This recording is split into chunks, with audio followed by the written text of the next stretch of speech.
Hello all and welcome to IACE. Today we are going to discuss the Hindu editorial along with this vocabulary based questions. Now let's see the main heading you can see on board. Good news and even bad news also. Good news and bad also. What is this news on? It is on the economy. The Indian economy is on the track, but at the same time there are some drawbacks also. That's what the writer's intention. There is some good news as well as the bad news also. So what is the good news? That is inflation is slowing down. ద్రవ్యోల్బణం అనేది తగ్గింది. It's a good news. మరి ద్రవ్యోల్బణం తగ్గినప్పుడు farmers ఎవరైతే production manufacturing కానీ farming కానీ ఎవరైతే ఈ రంగంలో ఉన్నారో వారికి మంచి లాభాలు రావాలి కదా, కానీ రావట్లేదు. వై? బికాస్ ఎక్స్పోర్ట్స్ రంగం అనేది పడిపోతుంది నెమ్మదిగా. Because of the US tariffs, because of the Trump levied tariffs, imposes traps. So that's the reason there is a bad news also. That's what the writers want to discuss with us. Okay, let's go with the subheading. We can understand. Here you can see the word as. The word is given as. Okay, as is a conjunction. What is subject right now? Retail inflation. Retail inflation. Verb enti ebbs. చూడండి, ఇది verb. Ebbing, ebbs. It's a verb.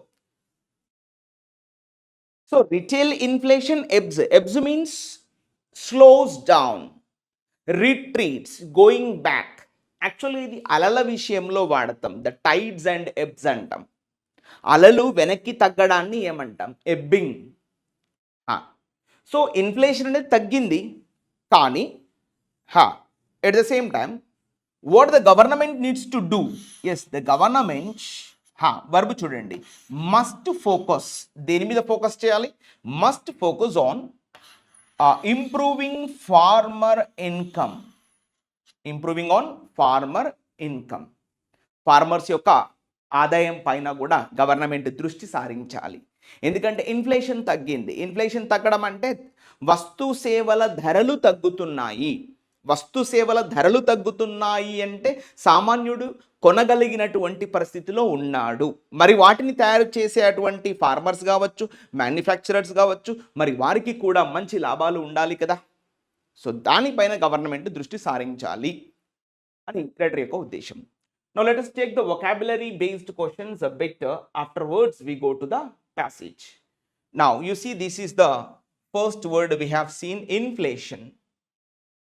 And what is that? Inflation, you can see here it is given clearly. Inflation means the prices are increasing. Excuse me. Inflation means the prices are increasing. You can see. And the value of money is decreasing. You can see this side. ధరల పెరుగుదల మరి వాటి యొక్క money యొక్క value అనేది తగ్గిపోవడం. So this is what inflation అంటే తెలుగులో మీనింగ్ కూడా మనం తీసుకురావడం జరిగింది. ఇన్ఫ్లేషన్ మీన్స్ ద్రవ్యోల్బణం అంటే ద్రవ్యం ఒక డబ్బు యొక్క వాల్యూ అనేది పడిపోవడం. సో సినోనిమ్స్ తీసుకుంటే ఇక్కడ చూడొచ్చు, price increase especially, and cost escalation. చూడండి, ఎస్కలేషన్ అన్నా కూడా పెరగడం. మనం అంటాం ఎస్కలేటర్స్ అంటే ఎస్కలేటింగ్ అంటే పెరగడం. కాస్ట్ ఎస్కలేషన్ అంటే ధరల పెరుగుదల. And rising prices we take. Surging అంటాం, surge. It's a verb also we can take. ఒక్కసారిగా ధరలు పెరగడానికి కూడా సర్జింగ్ అంటాం. Next booming prices, price hike and devaluation, దాని యొక్క విలువ పడిపోవడం. Devaluation, away from the value. What is the meaning of de means away from అని మీనింగ్ చెప్తాం మనం. అంటే దాని వాల్యూ ఏదైతే ఉందో ఆ డబ్బు యొక్క విలువ పడిపోవడం. That is called in English what we call away from అని చెప్తాం. ఓకే, మరి అపోజిట్ ఏంటి అంటే opposite of inflation is deflation. చూడండి, ఇక్కడ inflation opposite is what? Deflation. Price drop, cost reduction and disinflation అని కూడా కొన్ని రంగాల్లో మనం మాట్లాడతాం. రెండు తీసుకోవచ్చు. It's not a big deal. ఓకేనా? This is what inflation. And next ebbs అంటే చెప్పాము, వెనక్కి తగ్గడం. చూడండి, ఎబ్స్ అంటే తగ్గుదల, వెనక్కి ప్రవహించడాన్ని ఏమంటాం జనరల్గా. ఇది అలల విషయంలో వాడతాం మనం. చూడండి, ఇక్కడ tides and ebbs of the mind అన్నాడు. ఇది జనరల్గా మైండ్ గురించి ఇచ్చాడు, బట్ ఈ యొక్క అలల గురించి మాట్లాడడాన్ని ఎబ్ అంటే చెప్తా ఉంటాం. సో రిసీడ్ అంటే వెనక్కి పోవడం, రిసీడింగ్ ద గ్రోత్ అంటే ఆ యొక్క అభివృద్ధి పడిపోవడం. మరి అపోజిట్ ఆఫ్ రిసీడ్ ఈజ్ ప్రొసీడ్ అంటే ముందుకు పోవడం. ఇగో what is the opposite of రిసీడ్? పిఆర్ఓసిఈడి. Proceed అంటే ముందుకెళ్ళడం, రిసీడ్ అంటే వెనక్కి తగ్గడం. మీరు వినే ఉంటారు ప్రోగ్రెస్ అంటే ముందుకు పోవడం. మరి రిగ్రెషన్ అంటే REGRESS. రిగ్రెషన్ అంటే వెనక్కి తగ్గడం. మరి ప్రోగ్రెస్ అంటే ముందుకెళ్ళడం. ఇగో ఇలాంటి పదాలు ఉంటాయి, PROGRESS. ప్రోగ్రెషన్ అంటే ముందుకెళ్ళడం, రిగ్రెషన్ అంటే వెనక్కి తగ్గడం. ఎన్వెలప్ అంటే దాన్ని కవర్ చేయడం. చూడండి ఎన్వెలోప్, ENVELOPE, ఎన్వెలోప్. అపోజిట్ ఏంటి? డీవెలోప్, DEVELOPE. మనం డెవలప్మెంట్ అంటాం కదా, అంటే డీవెలోప్ అవే ఫ్రమ్ ద ఎన్వెలోప్. అయితే నేను షార్ట్కట్లో గుర్తుపెట్టుకోవాలి. చూడండి ఇక్కడ వెలోప్ అంటే మీనింగ్ ఏంటి? వెలోప్ అంటే ముసుగు, కాన్సీల్, హైడ్, దాచిపెట్టడం. మరి డీవెలోప్ అంటే అవే ఫ్రమ్ ద కాన్సీల్ అంటే ఓపెన్ చేయడం, జస్ట్ లైక్ దాట్. ఓకేనా? ఇట్లా ఉంటాయి పదాలు. ఇగో దీన్ని ఏం రాస్తాము? రిట్రీట్ అన్నాడు. దీన్ని ఎక్కడ వాడతామంటే మనము ఆర్మీ రిట్రీట్ అంటాం. Retreating the army from the border, వెనక్కి తగ్గడం, అక్కడ నుంచి ఆర్మీ బలగాలు వెనక్కి రావడాన్ని ఏమంటాము? ఆర్మీ రిట్రీట్ అని చెప్తాం. చాలా ఇంపార్టెంట్, ఇలాంటి పదాలు గుర్తుపెట్టేసుకోండి. ఓకేనా? ఫ్లో బ్యాక్ అంటే ఇది వాటర్ విషయంలో వాడతాం. మళ్ళీ ఆ యొక్క నీరు వెనక్కి మళ్ళడాన్ని ఏమంటాం? Flowing back. ఇగో ఇది చాలా ఇంపార్టెంట్. సబ్సైడ్ అంటాం. The hill area was subsided. The hill area subsided to 10 meters beneath the feet. అంటే ఆ యొక్క భూమి అనేది కుంగిపోవడాన్ని ఏమంటారు? సబ్సైడెడ్. చూడండి చాలా ఇంపార్టెంట్ వర్డ్ ఈ పదం. రీసెంట్గా ఉత్తరాఖండ్, హిమాచల్ ప్రదేశ్ ఆ ప్రాంతంలో భూమి అనేది కుంగిపోయింది. అక్కడ ఇండ్లు ఏవైతే ఉన్నాయో లోపలికి కుంగిపోయాయి. ఇక్కడ చూడండి సబ్సైడ్. దీనిలో చూడండి subside, reside, preside, super side ఉండదులే. ఇట్లా సిడ్ అంటే అర్థం ఏంటంటే కూర్చోవడం, అంటే లోపటికి. ఇప్పుడు సబ్ అంటే ఏంది? అండర్, అంటే లోతుగా కూర్చోవడాన్ని ఏమంటాం? ఇంకా లోతు కుంగిపోవడాన్ని ఏమంటాం? సబ్సైడెడ్ అంటే లోపలికి కుంగిపోవడం. రిసైడ్ అంటే అక్కడ బతకడం. ప్రిసైడ్ అంటే ముందు కూర్చోవడం. చూసారా? సబ్సైడ్ అంటే లోపలికి పోవడం, అంటే వెనక్కి తగ్గడం, ఇండైరెక్ట్ కిందికి పోవడం. డిమినిష్ అంటే మామూలుగా తగ్గించడం, డిమినిషింగ్ ద వాల్యూ అంటాం, విలువను తగ్గించడం. డిక్లైన్ అంటే మామూలుగా పడిపోవడం. ఇగో ఇది ఇంపార్టెంట్. వేన్ అంటే వేనింగ్ ద ఫ్లవర్ అంటాం. ఇది ఇంపార్టెంట్. వేనింగ్ ద ఫ్లవర్, వాడిపోవడం అంటాం కదా, అంటే తగ్గిపోవడమే కదా, నెగిటివ్ కాంటెక్స్ట్ కదా. బట్ యూజ్ చేసే పదం ఏంటి అంటే waning the flower. Water పోయకుంటే flower అనేది ఫేడ్ అయిపోతుంది, వేడెడ్ అయిపోతుంది, వేనింగ్ అయిపోతుంది. సో అలా కూడా మనం ఆ పదాన్ని తీసుకోవచ్చు ఇట్లా. ఓకేనా? రైట్. ఇక్కడ ఇదే పదం పడాడు, ఫేడ్ అయ్యి. మనం కలర్ ఫేడ్ అయింది అంటాం కదా, అంటే తగ్గిపోయింది అన్నట్టే కదా. సో అట్లా కూడా తీసుకోవచ్చు. లెసన్ అంటే తగ్గిపోవడం. డిటోరియేట్ అంటే ఈ పదం ఇంపార్టెంట్. ఇది ఎస్పెషల్ దేనికి వాడతాం సార్ అంటే హెల్త్కి వాడతాం. His health is deteriorating day by day అని వాడతామండి. ఇట్లా మనం గుర్తుపెట్టేసుకోవాలి పదాలు. His health is deteriorating day by day. ఆరోగ్యం అనేది క్షీణిస్తుంది రోజు రోజుకు. సో అని చెప్పడానికి కూడా మనం డిటోరియేటింగ్ అని వాడతాం. అది verb. Deteriorate, deteriorated, deteriorated, deteriorating, deteriorates. It's a verb. ఓకేనా? సో అది కూడా తగ్గడమే కదా, ఆరోగ్యం తగ్గడానికి కాంటెక్స్లో రాశాడు ఇక్కడ. ఓకే. అండ్ నెక్స్ట్ సింక్ అంటే మునిగిపోవడం. ఇది మీకు తెలుసు. ఇది ఇంపార్టెంట్. డ్రాప్ ఆఫ్ అంటే ఏంటి? ఇది ఇంపార్టెంట్. అతని యొక్క ఫాలోవర్స్ కానీ ఏదైనా క్వాంటిటీ కానీ క్వాలిటీ కానీ తగ్గిపోవడం. మనం డ్రాప్ అవుట్స్ ఎక్కువ ఉన్నారంటాం కదా, కాలేజీలో డ్రాప్ అవుట్స్ ఎక్కువ అయ్యారు అంటాం. అంటే వాళ్ళు స్కూల్కి రావట్లేదు, తగ్గిపోయింది, వారి యొక్క పర్సంటేజ్ తగ్గిపోయింది, అటెండెన్స్ తగ్గిపోయింది అన్నప్పుడు డ్రాప్ అవుట్ అని మనం వాడతాం ఇట్లా.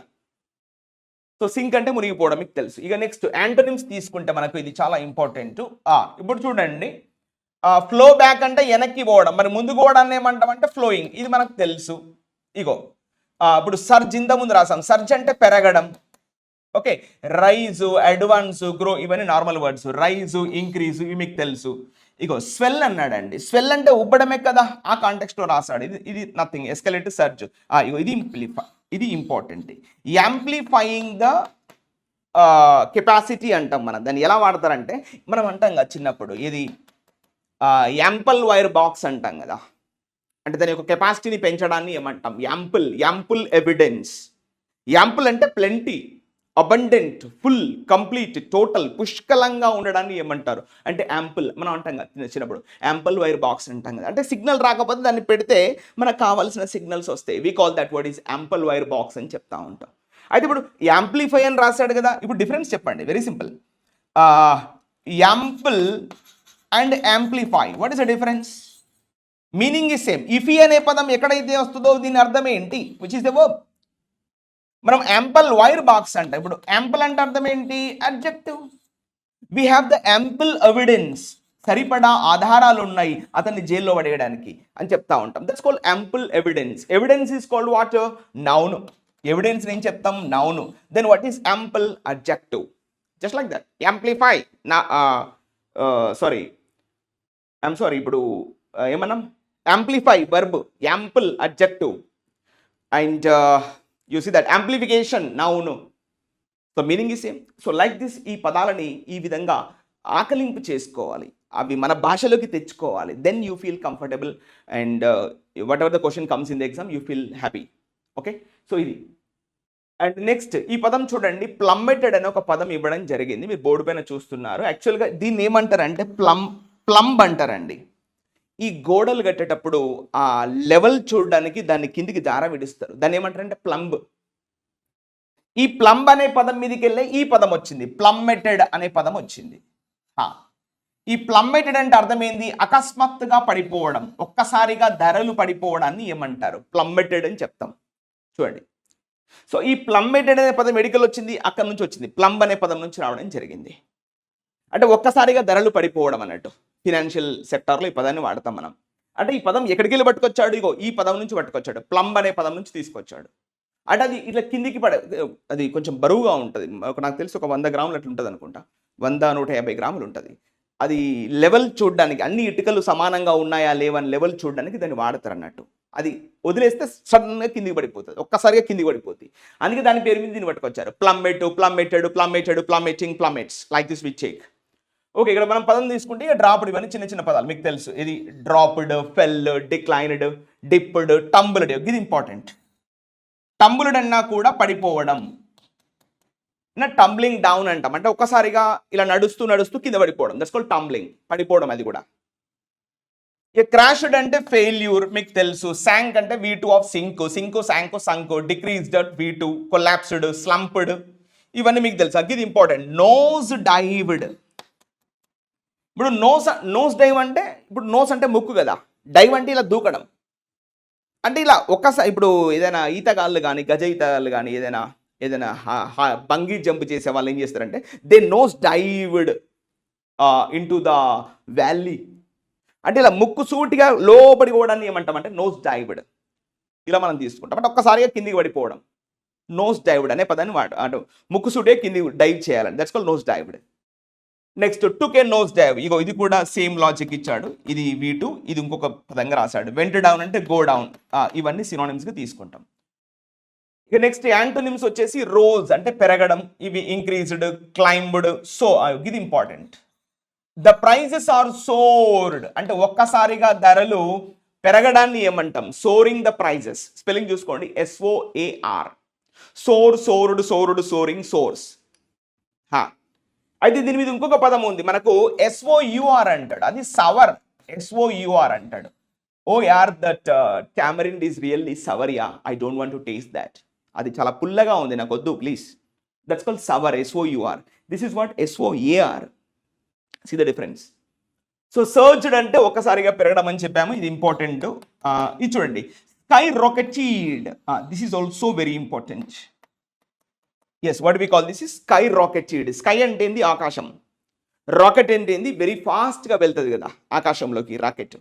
సో అంతే ఫాస్ట్గా ధరలు పెరగడాన్ని ఏమంటారు? Sky rocketed. V2 ఫామ్ అది. V1 తీసుకుంటే sky rocket, sky rocketed, sky rocketing, sky rockets. See that the 5 forms. So కాబట్టి స్కై రాకెటెడ్ అంటే ఆకాశంలోకి రాకెట్ ఎలా పోద్దో అలా ధరలు పెరగడాన్ని ఏమంటారు? Sky rocketed. So next escalated, ఇంతకుముందు చెప్పాము.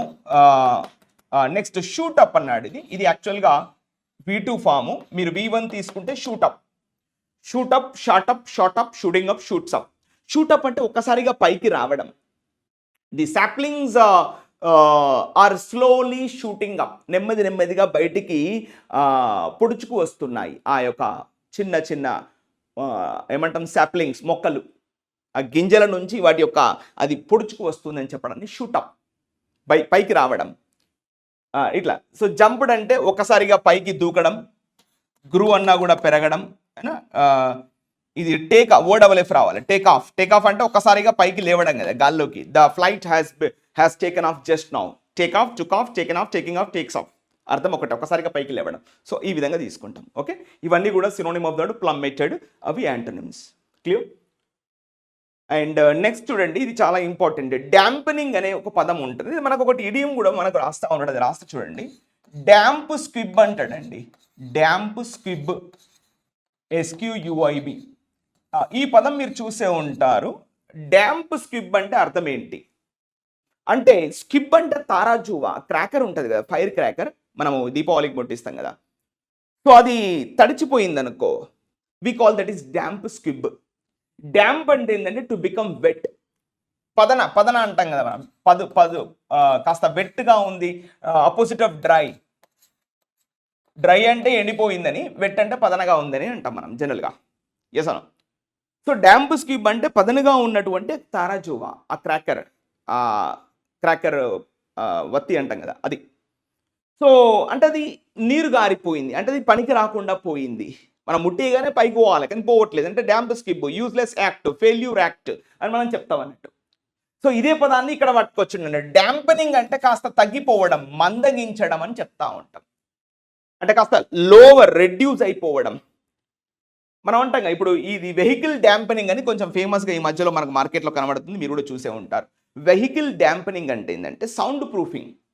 ఈ స్టూడియో కానీ చూడండి, ఇవన్నీ స్టూడియోస్లలో కొంచెం బయటి సౌండ్ లోపలికి రాకుండా, లోపటి సౌండ్ ఆ యొక్క రిఫ్లెక్షన్ కాకుండా వాళ్ళంతా కూడా డ్యాంపెనింగ్ చేస్తూ ఉంటారు. అంటే ఏంది, సౌండ్ రిఫ్లెక్షన్స్ తగ్గించడం. That's called dampening. అంటే డ్యాంపెనింగ్ అంటే అర్థం ఏంటి, ఫైనల్గా ఎట్లా వాడుతున్నాడు ఆ పదాన్ని, తగ్గించడం. అంటే రెడ్యూసింగ్, మిటిగేటింగ్, లోవరింగ్ అనా, ఇవన్నీ పదాలు. సప్రెసింగ్ అంటే అణిచివేయడము, రెడ్యూసింగ్, ఇవన్నీ చిన్న చిన్న పదాలు. రెడ్యూసింగ్, లోవరింగ్, డిమినిషింగ్, ఈ పదం మీరు వినే ఉంటారు. డిమినిషింగ్ అన్న కూడా తగ్గించడం. వీకెనింగ్ తెలుసు. మ్యూటింగ్ అంటాం కదా, మ్యూటెడ్, మ్యూటింగ్, మ్యూట్స్ అంటే దాని యొక్క సౌండ్ని తగ్గించడం ఏమంటాం, మ్యూట్ అంటాం, మ్యూట్లో పెట్టడం అంటాం, జస్ట్ లైక్ దట్. సో డెడనింగ్, ఇది కూడా ఇంపార్టెంట్. డెడనింగ్ అన్నా కూడా దాని యొక్క, ఇప్పుడు డెడ్ అంటాం కదా, డెడ్ అంటే చచ్చినటువంటిది, అలా చనిపోయేలా చేయడం ఏమంటాం, డెడెనింగ్, డెడెన్స్, లైక్ దట్. అండ్ స్టైఫ్లింగ్ అంటే దాని యొక్క గొడవను కాస్త తగ్గించడము. రిస్ట్రైనింగ్ అంటే అడ్డుకోవడం. క్వెల్లింగ్ అంటే అణిచివేయడం, క్వెల్లింగ్ ద ఫోర్సెస్ అంటాం. The US government quelled the universities, అంటే వారి యొక్క రెవల్యూషన్ని అణిచివేసింది అని చెప్పడాన్ని క్వెల్లింగ్ అంటాం. ఇవన్నీ నెగిటివ్ కాంటెక్స్ట్. మరి పాజిటివ్ ఏంటి అంటే, పాజిటివ్ అంటే బూస్టింగ్, ఇది మీకు తెలుసు. బూస్టింగ్, హైటనింగ్, ఇంక్రీజింగ్, ఎన్హాన్సింగ్ అంటే పెంచడం, ఇది ఇంపార్టెంట్. ఎన్హాన్సింగ్ ద గ్రోత్ అంటాం, అంటే అభివృద్ధిని పెంచడం. ఎన్హాన్సింగ్, ఇంటెన్సిఫైయింగ్, ఇంతకుముందు వచ్చింది. యాంప్లిఫైయింగ్ అన్నా కూడా పెంచడం అన్న మీనింగ్ వస్తుంది. సో ఫైనల్గా ఈ పదం ఎక్కడ వాడతారు అంటే, వెహికల్ డ్యాంపెనింగ్ చేశారా అంటాం మనం. అంటే బయటి సౌండ్ లోపటికి, లోపటి సౌండ్ బయటికి రాకుండా సెపరేట్గా వాటిని ఒక షీట్స్తోని అమర్చడాన్ని ఏమంటారంటే డ్యాంపెనింగ్, వెహికల్ డ్యాంపెనింగ్ అంటాం. అంటే సౌండ్ని రెడ్యూస్ చేయడం. Reducing the sound is called vehicle dampening అని ఈ పదాన్ని మనం వాడతాం మార్కెట్లో. క్లియర్? అండ్ ఇది మీకు తెలుసు అనుకుంటా. పెగ్డ్ అనే పదానికి మనం సినోనిమ్స్ తీసుకున్నాం ఇక్కడ. పెగ్డ్ మనం ఎస్పెషల్గా కరెన్సీ పెగ్గింగ్ అంటాం. అంటే పెగ్గింగ్ అంటే అర్థం ఏంటంటే ఒక టార్గెట్ సెట్ చేయడం, ఒక లేబుల్ సెట్ చేయడం. We call that is called pegging, currency pegging. ఇక్కడ మీరు చదువుకుంటే అర్థమవుతుంది. So when a government or central bank sets a fixed exchange rate for its currency with a foreign currency or basket of currencies. అంటే పక్క కరెన్సీస్తో పోల్చినప్పుడు ఈ యొక్క local domestic currency యొక్క వాల్యూను సెట్ చేయడాన్ని ఏమంటాం అంటే పెగ్గింగ్ అని చెప్తా ఉంటాం. మనం కూడా మార్కెట్లో ఉంటాం. పెగ్ సెట్ చేయడం అంటే కావాల్సిన విధంగా దాన్ని తయారు చేసుకోవడం. That's called peg. సో ఇక్కడ ఏమిచ్చాడు పదాలు చూసుకుంటే మనకు లేబుల్డ్ అన్నాడు. లేబుల్డ్ అంటే ఒక ముద్ర వేయడం. ట్యాగ్డ్ అంటే దాని యొక్క ఒక వాల్యూ సెట్ చేయడం, ట్యాగింగ్. క్లాసిఫైడ్ అంటే సపరేట్ చేయడము, ఐడెంటిఫైడ్ అంటే గుర్తించడము, డిస్క్రైబ్డ్, నేమ్డ్, బ్రాండెడ్, మార్క్డ్, ఇవన్నీ కూడా సినోనిమ్స్. మరి వాట్ ఆర్ ద ఆపోజిట్స్ అంటే మిస్ఐడెంటిఫైడ్, తప్పుగా గుర్తించడము, మిస్జడ్జిఫైడ్ అని వస్తుంది. ఇక మిస్జడ్జ్డ్ అంటే తప్పుగా గుర్తించడము, ఓవర్లుక్డ్ అంటే ఇగ్నోర్డ్. ఇది ఇంపార్టెంట్. ఓవర్లుక్డ్ అంటే ఇగ్నోర్డ్ అన్న ఒక మీనింగ్ తీసుకుంటాం మన మార్కెట్లో. ఓవర్లుక్డ్ మీన్స్ ఇగ్నోర్డ్, పట్టించుకోకుండా. ఇప్పుడు లుక్ అంటే చూడడం, ఓవర్లుక్ అంటే కొంచెం చూడకుండా వదిలేయడం అన్నట్టు. మనం అంటాం ఓవర్ అని కొంచెం అట్లా. So disregarded means just like inconsider, unlabelled అంటే not making the proper values, call unlabelled అని చెప్తా ఉంటాం ఈ విధంగా. So values come like this, you need to understand. Okay.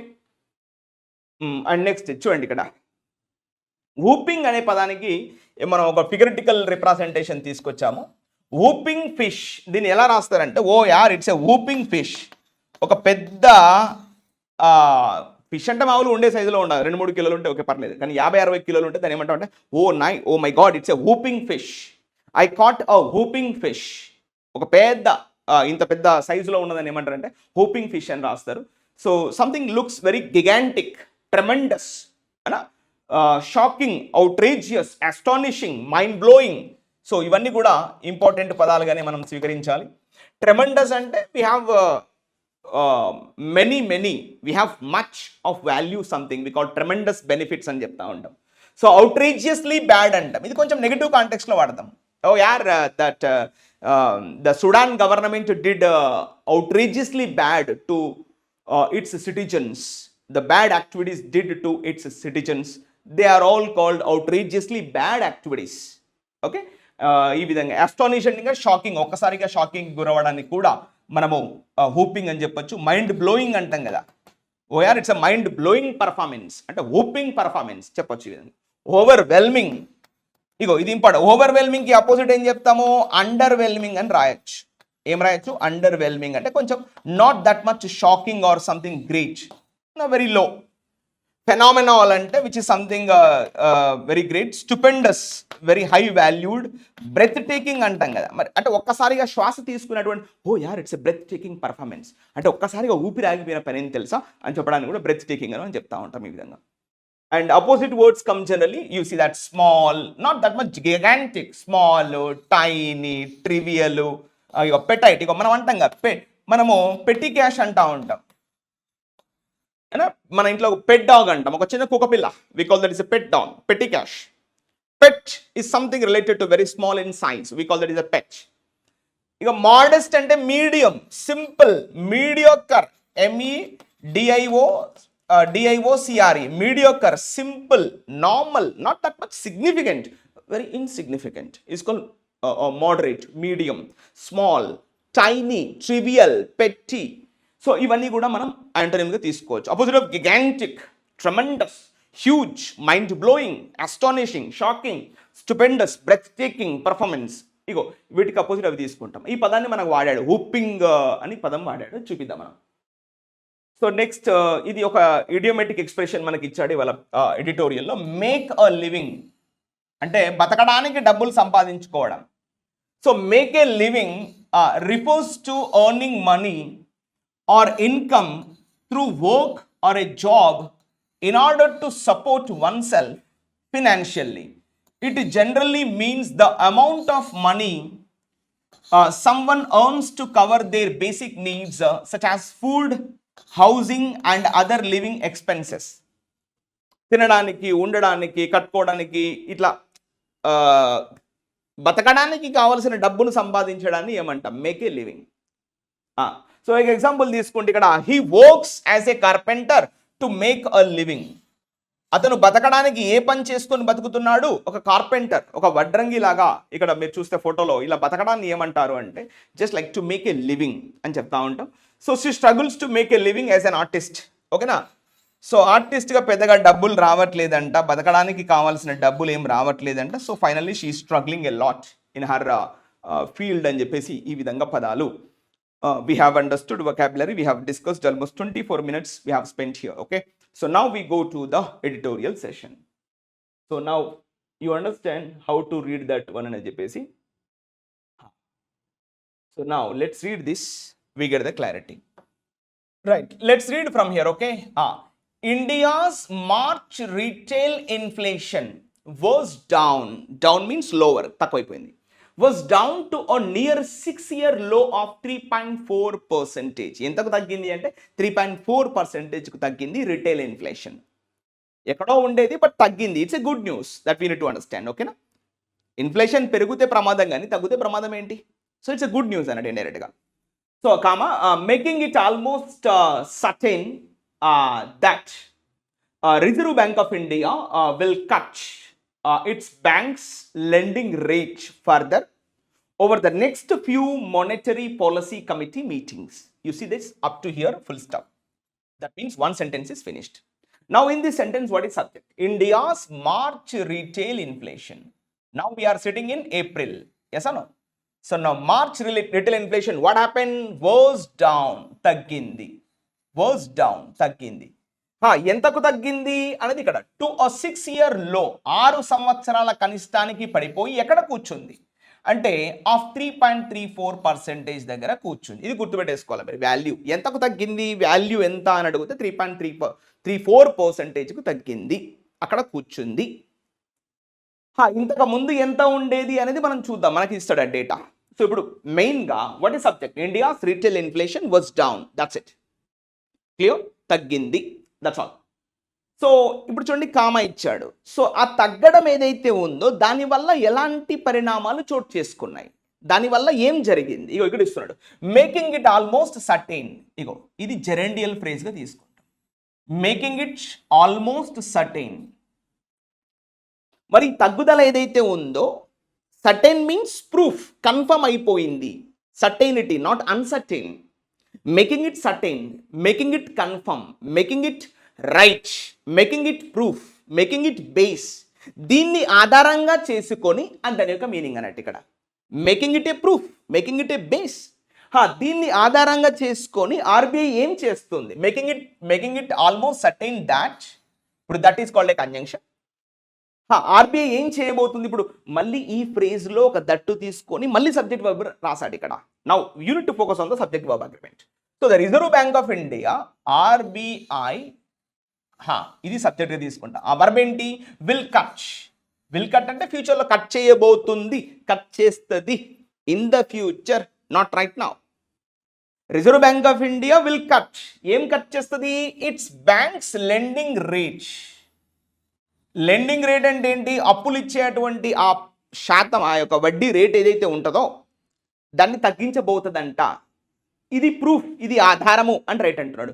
Making it almost proof, making it almost base. దానివల్ల ఈ ప్రూఫ్ను పట్టుకొని RBI ఏం చేయబోతుంది?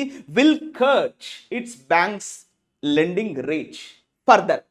ఇంకా ఎక్కువగా రేట్ అనేది ఇప్పటికే కట్ చేసింది అన్నట్టు, రేట్లు తగ్గించింది. లెండింగ్ రేట్స్, ఆ బ్యాంకులో నుంచి అప్పులు తీసుకునేటువంటి ఆ లెండింగ్ రేట్ ఏదైతే ఉందో ఆ రేట్ను ఆల్రెడీ తగ్గించింది, ఇంకా తగ్గించబోతుందంట. ఎప్పుడు? అంటే ఎప్పుడు అంటే over the next few monetary policy committee meetings. Next few monetary policy committee meeting, మళ్ళీ వాళ్ళు ఎంపీసీ మీటింగ్స్ చేపట్టబోతారు కదా. ప్రతి 3 నెలలకోసారి, 6 నెలలకోసారి, సంవత్సరానికోసారి ఈ యొక్క ఎంపీసీ మీటింగ్స్ పెట్టుకుంటారు కదా. సో ఆ మీటింగ్స్లలో దీని యొక్క అర్థం ఏంటంటే, ఆ మీటింగులలో వీళ్ళు ఆ యొక్క లెండింగ్ రేట్ అనేది ఫర్దర్గా కట్ చేయబోతున్నారు అని దాని యొక్క meaning. So that's you need to understand. Clear? So ఇప్పుడు ఈ మొత్తం ఎపిసోడ్లో ఎన్ని సబ్జెక్టులు ఉన్నాయి? 2 సబ్జెక్టులు, 2 వర్బులు. సో ఒక సబ్జెక్టు మనం కొంచెం యాక్చువల్లీ దీన్ని సబ్జెక్ట్ లాగా భావించడానికి వీల్లేదు, బట్ క్లియర్గా ఇచ్చాడు కాబట్టి తీసుకున్న, తప్పదు, తీసుకోక తప్పదు. సబ్జెక్ట్ లాగా భావించాడు, తప్పేం లేదు. బట్ మెయిన్ సబ్జెక్ట్ ఏంటంటే ఇండియాస్ మార్చ్ రిటైల్ ఇన్ఫ్లేషన్. పోయిన నెల ఉన్నటువంటి ఆ ఇన్ఫ్లేషన్, ఆ ద్రవ్యోల్బణం ఏమైందంటే డౌన్, తక్కువైంది. ఇది క్లియర్ కదా. Next line. So the repo rate, what is subject right now? The repo rate. Repo rate అంటే ఏంటి? Repo rate is the rate at which RBI lends money to the banks. సింపుల్గా చెప్తాం, అయితే short cut చెప్తాం చూడండి. ఇప్పుడు మనకు RBI అనేది ఒకటి ఉంటుంది, సెంట్రల్ బ్యాంక్ ఆఫ్ ఇండియా అంటాం. ఆర్బీఐ ఏం చేస్తుంది? ఈ యొక్క లోకల్గా ఉన్నటువంటి బ్యాంక్స్ ఉంటాయి కదా, మన దేశంలో ఉన్నటువంటి ఎస్బీఐ, ఏనా సిబిఐ, యూబిఐ ఇట్లాంటి బ్యాంక్స్ ఉన్నాయి కదా. సో ఈ బ్యాంకులకు అప్పులు ఇస్తూ ఉంటుంది. ఏ రేటు ప్రకారంగా ఇస్తూ ఉంటుంది అంటే రెపో రేట్ అంటాం. ఇప్పుడు ఒక డబ్బు ఇవ్వాలి అంటే ఊరికనే ఇవ్వం కదా, ఇంతో అంతో వడ్డీ తీసుకుంటాం కదా. నేను ఒక అబ్బాయికి ₹1,00,000 ఇస్తున్నంటే ఊరికనే ఇవ్వను కదా, దాని మీద వడ్డీ తీసుకుంటావు. 20,000, 10,000, 15,000, మరీ దగ్గర లేదు 5,000 తీసుకుంటా. సో ఇట్లా ఆర్బీఐ బ్యాంక్స్కు అప్పు ఏ రకంగా ఇస్తుంది అంటే రెపో రేటు ప్రకారంగా ఇస్తుంది. ఇది 5%, 6% జనరల్గా ఉంటుంది. ఆ శాతాన్ని బేస్గా చేసుకొని సమ్ ఎక్స్ పర్సంటేజ్ని బేస్గా చేసుకొని ఆర్బీఐ ఏం చేస్తుంది అంటే బ్యాంకులకు అప్పులు ఇస్తుంది. ఓకే, మరి కొన్నిసార్లు ఆర్బీఐకి కూడా బ్యాంకుల నుంచి అప్పులు తీసుకునేటువంటి పరిస్థితి ఏర్పడుతుంది. దాన్ని ఏమంటారు అంటే reverse, REVERSE, reverse repo rate అంటామండి. దాన్ని RRR అంటాం. దాన్ని ఏమంటాం రివర్స్ రెపో రేట్ అంటాం. ఇది ఏ పర్సంటేజ్ అంటే Y% దగ్గర ఆర్బీఐ తీసుకుంటుంది. సో ఇది మనం దాని యొక్క మీనింగ్ ఇది అన్నట్టు. సో కాబట్టి ఇప్పుడు ఏం చెప్పాలి, అర్థం ఏం చెప్పాలి, ద రెపో రేట్ అంటే ఆర్బీఐ బ్యాంకులకు ఇచ్చేటువంటి రేట్, ఆ యొక్క శాతం, వడ్డీ శాతం, ఆ repo rate has already been cut. చూసారా, has already been cut, passive voice చూసారా, అది V3 form. Cutting cuts, has been cut, ఇది V3 ఫామ్లో ఇచ్చాడు చూడండి. ఇది V3 ఫామ్. ఇది ఏ form? V3 form. Has already been cut, ఇప్పటికే ఆల్రెడీ కట్ చేసిందంట రెపో రేట్. ఎంత కట్ చేసింది? ట్వైస్ ఇన్ ఎ రో, ఇప్పటికే 2 సార్లు వరుసగా ఈ యొక్క ఆర్బీఐ అనేది బ్యాంకులకు ఇచ్చేటువంటి ఆ రెపో రేట్ ఏదైతే ఉంటుందో కట్ చేసిందట 2 సార్లు ఇప్పటికే. సో ఎంత కట్ చేసింది అని మీకు కావాలి అంటే ఇక్కడ data, prepositional phrase, by 25 basis points each. 2 సార్లు అన్నాడు కదా, ప్రతిసారి 25 basis points అంటే ఇమ్మీడియట్గా ఏం చెప్పాలంటే 0.25%. 2 సార్లు 0.25% అంటే ఎంత? 5.0%, 0.5%. సగం కట్ చేసిందంట బేసిస్ పాయింట్స్. సో ఎప్పుడు మరి ఏ మంత్లో కట్ చేసింది అంటే in February and in April. రీసెంట్గా ఇది ఏప్రిల్ మంతే కదా, మొన్న ఫిబ్రవరిలో, ఇవాళ ఏప్రిల్ మంత్లో కట్ చేసిందంట రెపో రేట్. ఎంత కట్ చేసింది అంటే 25 basis points ఈచ్ అంటే ఏంటి? ప్రతిసారి. ఫిబ్రవరిలో 25 basis points, ఏప్రిల్లో 25 basis points. 25 + 25 కలిపితే ఎంత? 50. అంటే 0% తీసుకుంటే 0.50% కట్ చేసింది రెపో రేట్ ఆర్బీఐ బ్యాంకులకు ఇవ్వడంలో. నెక్స్ట్ ఇప్పుడు చూడండి, బ్రింగింగ్ అన్నాడు. బ్రింగింగ్ అంటే అర్థం ఏంటి ఇక్కడ? ఎస్, ఇది జెరెండియల్ ఫ్రీజ్. బ్రింగింగ్ ఇట్స్ డౌన్ అంటే ఏంటి? రెపో రేట్ బ్రింగ్ డౌన్ అంటే కిందికి తీసుకొచ్చింది. Bringing it down from 6.5% to 6%. చూసారా, ఇంతకుముందు చెప్పినట్టుగా 6.5% ఉండే ఇంతకుముందు, ఫిబ్రవరి కన్నా ముందు. కానీ ఫిబ్రవరి, ఇప్పుడు ఏప్రిల్, 2 నెలలు కలుపుకొని ఎంతకు తీసుకొచ్చింది రెపో రేట్ అంటే 6%. సో ఇప్పుడు మీకు అర్థమైంది ఈ X% ఎంత అంటే మీరు ఏం చెప్పాలి? ఎస్, దిస్ ఇస్ కాల్డ్ 6% అని మనం చెప్పొచ్చు. ఇది గుర్తుపెట్టేసుకోవచ్చు మీరు, ఇంపార్టెంట్ కాబట్టి. సో ఇప్పుడు చూడండి, మళ్ళీ జెరెండియల్ ఫ్రేజ్. సిగ్నలింగ్ అంటే ఇండికేటింగ్, సూచిస్తుంది. మరి ఇలా 6.5% నుండి 6%కు తగ్గించడం ఏదైతే ఉందో ఈ సూచన, now you see that signaling the emphasis on growth. So దీని ఉద్దేశం ఏంటంటే ఇప్పుడు ఆర్బీఐ 6.5% నుండి 6 తగ్గింది కదా, దీని యొక్క ఇండికేషన్ ఏంటంటే signalling the emphasis on growth. You got the clarity? Signalling the emphasis on growth అంటే గ్రోత్ మీద దృష్టి పెట్టడానికి ఆర్బీఐ ఈ ప్రయత్నం చేసింది అని దాని యొక్క మీనింగ్ ఇక్కడ. Indicating the emphasis means the pressing need, the importance. దేని మీద దృష్టి పెట్టింది ఆర్బీఐ అంటే గ్రోత్ మీద దృష్టి పెట్టిందంట ఇవాళ. అమిడ్ గ్లోబల్ ట్రేడ్ అన్సర్టెనిటీస్, అయినా అమిడ్ అంటే ఇన్ ద మిడిల్ ఆఫ్. ఓ పక్కనేమో ప్రపంచ వాణిజ్యంలో అనిశ్చితులు నెలకొని ఉన్నటువంటి ఈ సమయంలో ఆర్బీఐ ఇలా గ్రోత్ మీద దృష్టి సారించడము ఒక శుభ సూచకం అని మనం భావించాలి. మళ్ళీ ఇప్పుడు యాజ్ అన్నాడు కదా, ఇప్పుడు దీన్ని మనం సబ్జెక్ట్గా తీసుకోవచ్చు. యాజ్ ఎందుకు మరి ఆర్బీఐ ఓ పక్క ప్రపంచమంతా అనిశ్చితి నెలకొని ఉంది. ట్రంప్ ప్రతి దేశం మీద టారిఫ్లు విధిస్తున్నాడు. చైనా లాంటి దేశం మీద 145% టారిఫ్ విధించాడు. అంటే మీ వస్తువులు మాకు వద్దు అని డైరెక్ట్గా చెప్పేస్తున్నాడు. మరి ఒక పక్క ప్రపంచ అనిశ్చితి నెలకొన్నటువంటి ఈ సమయంలో ఆర్బీఐ దేని మీద దృష్టి సారించింది అంటే దేని మీద ఫోకస్ పెట్టింది అంటే గ్రోత్ మీద ఫోకస్ పెట్టింది. ఎందుకు అంటే చెప్తున్నాడు, because the RBI's concern RBI's concern, ఇగో ఇది సబ్జెక్ట్. ఆర్బీఐ యొక్క ఆందోళన, కన్సర్న్ మీన్స్ ఆందోళన, దట్స్ వర్రీసమ్, ఆ వర్రీనెస్. ఆర్బీఐ యొక్క కన్సర్న్ ఏంటంటే, యాజ్ ఆర్బీఐ కన్సర్న్ ఈజెస్, ఇగో ఇది వర్బ్. ఆర్బీఐ కన్సర్న్ దేని మీద ఉంది? Over non core inflation. ఈ core inflation, non core inflation అనే రెండు సెగ్మెంట్లు ఏదైతే ఉన్నాయో, కోర్ ఇన్ఫ్లేషన్ మీద పెద్దగా వర్రీ ఏం లేదు ఆర్బీఐకి, కానీ నాన్ కోర్ ఇన్ఫ్లేషన్ ఏదైతే ఉందో దాని మీద ఇవాళ ఆర్బీఐ పెద్ద ఎత్తున ఆందోళనగా ఉందంట. సో ఈ ఆర్బీఐ కన్సర్న్ ఏదైతే ఉందో అది కొంచెం ఇప్పుడు ఈజీ అయిపోయిందంట, సింప్లిఫై అయిపోయింది. ఈజెస్ అంటే వర్బ్గా వాడుకున్నాడు. Eased, easing, eases. మరి ఈజీ అంటే అడ్జెక్టివ్, ఈజీలీ అంటే అడ్వర్బ్. నౌన్ ఏం చెప్తాం? Easiness, yeah it's a noun. So ఈ విధంగా ఇప్పుడు ఈ మొత్తం ఎపిసోడ్లో సబ్జెక్ట్ ఏంటి? The repo rate. వర్బ్ ఏంటి? Has already been cut. మళ్ళీ సబ్జెక్ట్ ఏంటి? RBI's concern. ఆ వర్బ్ ఏంటి? ఈజెస్. ఈజెస్ అంటే సింప్లిఫై అయిపోయింది, విచ్ ఈజ్ నార్మల్ అయిపోయింది. వాళ్ళ పెద్ద బాధపడట్లేదు, ఎందుకంటే రెపో రేట్ తగ్గించింది కదా. రెపో రేట్ తగ్గిస్తే ఏమవుతుంది? బ్యాంకులో సామాన్యుడికి ఎక్కువగా అప్పులు ఇవ్వగలుగుతుంది. సామాన్యుడు అప్పులు తీసుకునేటువంటి పరిస్థితిలో ఉంటే ఖర్చు పెట్టగలడు. ఖర్చు పెడితే మళ్ళీ దేశానికే కదా జీడిపి రూపంలో రావడం జరుగుతుంది. కన్సంప్షన్ పెరుగుద్ది, కన్సంప్షన్ పెరిగితే డిమాండ్ పెరుగుద్ది, డిమాండ్ పెరిగితే తయారీ రంగం కూడా వాళ్ళు ఎక్కువ వస్తువులు తయారు చేయగలరు. సో తద్వారా దేశం యొక్క జీడిపి కూడా పెరుగుతుంది కదా. సో ఇదంతా దేని మీద ఆధారపడి ఉంటుంది? ఈ యొక్క repo rate, reverse repo rate మీద ఆర్బీఐ చేస్తున్నటువంటి తతంగం మీద ఆధారపడి ఉంటుంది మన దేశం యొక్క గ్రోత్ అని మనం ఫీల్ అవ్వాలి. Next vegetable prices. ఇప్పుడు సబ్జెక్ట్ ఏంటి? వెజిటబుల్, కూరగాయల ధరలు. Vegetable prices. వర్బ్ ఏంటి? Have plummeted. ప్లమ్మెటెడ్ అంటే ఇంతకుముందు చెప్పామమ్మా, రెడ్యూస్డ్, ఒక్కసారిగా పతనం అయిపోవడం, ఒక్కసారిగా పడిపోవడం.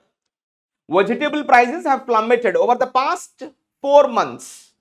గత 4 నెలలుగా మనం చూసుకుంటే ఈ కూరగాయల ధరలు అంటే తగ్గిపోయాయంట, సడన్గా తగ్గిపోయాయి. ఎప్పటి నుండి అంటే from the heights of the October 2024. పోయిన సంవత్సరము ఏదైతే అక్టోబర్ 2024 ఏదైతే ఉందో అప్పుడు చాలా ఎక్కువ అంటే కూరగాయల ధరలు చాలా ఎక్కువగా ఉండేనంట. మరి ఇంత హైలో ఉన్నటువంటి ఈ ధరలు కాస్త పడిపోయాయి, సడన్గా పడిపోయాయి. ఎప్పుడు? గత 4 నెలల్లో తీసుకుంటే. సో వెన్, ఇప్పుడు చూడండి 2024 పక్కన ఏమి ఇచ్చాడు? వెన్. వెన్ అంటే ఏంటి? Relative pronoun. ఎవరి గురించి చెప్తున్నట్టు? ఇప్పుడు దీన్ని మనము కంజంక్షన్గా తీసుకోవాలి. ఎవరి గురించి చెప్తున్నట్టు? ఈ 2024 గురించి చెప్తున్నాడు. 2024 టైం కాబట్టి వెన్ అనే పదం వాడుకున్నాడు. ఇప్పుడు ఏం జరిగిందంట? ఎస్, ఫుడ్ ఇన్ఫ్లేషన్ 2024 ఆ సమయంలో, అక్టోబర్ సమయంలో ఫుడ్ ఇన్ఫ్లేషన్, ఆహార ద్రవ్యోల్బణం అంటే ఫుడ్ యొక్క ధరలు పెరగడం. ఈ స్విగ్గీ, జొమాటో ఇవన్నీ ఉన్నాయి కదా, వాటి యొక్క ధరలు పెరగడం. ఫుడ్ ఇన్ఫ్లేషన్ పీక్డ్, పెరిగింది. ఎంతకు పెరిగింది? ఎట్ 10.87%. అంతకుముందు 100 రూపాయలకు స్విగ్గీ, జొమాటోలో వస్తే 110 రూపాయలు పెట్టాల్సినటువంటి పరిస్థితి పెరిగిపోయింది అప్పుడు 2024లో. మరి అంత ధరల నుంచి ఇవాళ ఆహార ధరలు కూడా తగ్గాయి. సో ద హైయెస్ట్, మరి ఇప్పుడు ఈ నంబర్ గురించి చెప్తున్నాడు. 10.87% పక్కన కామా ఇచ్చాడు, దాని గురించి చెప్తున్నాడు. So the highest since November 2013.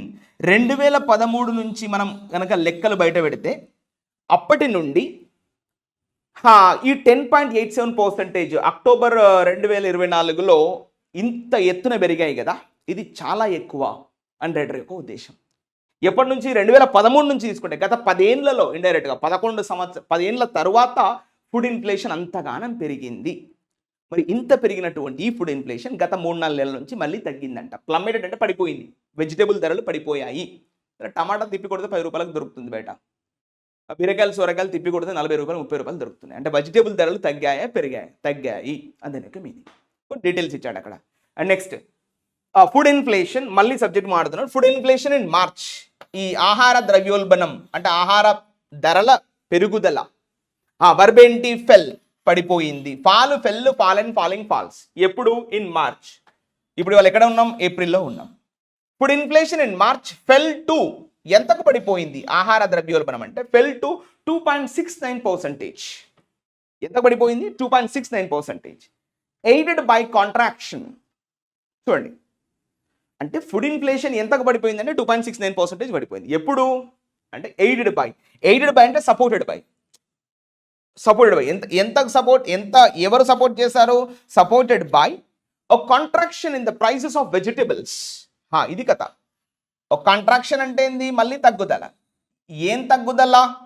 Yes contraction in the prices of vegetables and eggs. ఇవాళ ఎగ్స్ కానీ వెజిటేబుల్స్లో కానీ ధరలు పడిపోయాయి.